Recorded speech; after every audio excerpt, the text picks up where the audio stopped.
अहो 100% गॅरंटी देऊन सांगते, पुरीसारखे एकदम टमटमीत फुगणार ही बटाटा भजी। चला पटकन रेसिपीला सुरुवात करूया। व्हिडिओला लाईक करा आणि यूट्यूब चॅनलला नक्की सबस्क्राईब करा।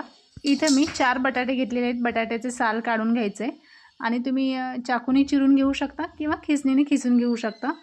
तर मी इथं खिसणीने खिसून घेतलेले आहेत आणि 3 ते 4 पाण्याने स्वच्छ धुवून घेतलेले आहेत। धुवून झाल्यावर आपल्याला चाळणीवर हे बटाटा नितळत ठेवायचा आहे। आता आपल्याला एक बॅटर तयार करायचं आहे।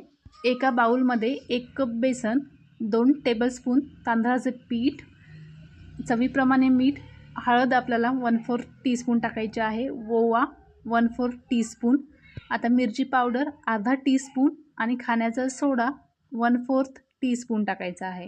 हे टाकून आपल्याला सगळं व्यवस्थित मिक्स करायचं आहे। आता याच्यामध्ये थोडं थोडं पाणी टाकून असं बॅटर आपल्याला इतकं पातळ बॅटर बनवायचं आहे। बॅटर तयार झालेलं आहे। बटाट्यामधलं सुद्धा पाणी पूर्ण निथळून घेतलेलं आहे। आता हे बटाटे आपण या बॅटरमध्ये टाकणार आहोत आणि व्यवस्थित मिक्स करून घेणार आहोत। आणि तेलसुद्धा छान गरम झालेलं आहे। त्याच्यामध्ये एक एक बटाटा भजी आपण सोडणार आहोत आणि बटाटा भजी आपल्याला चांगले एक साईड तळू द्यायचे आहेत। मग दुसरी साईड पलटून घ्यायची आहे। दुसरी साईडसुद्धा कुरकुरीत होईपर्यंत तळून घ्यायची।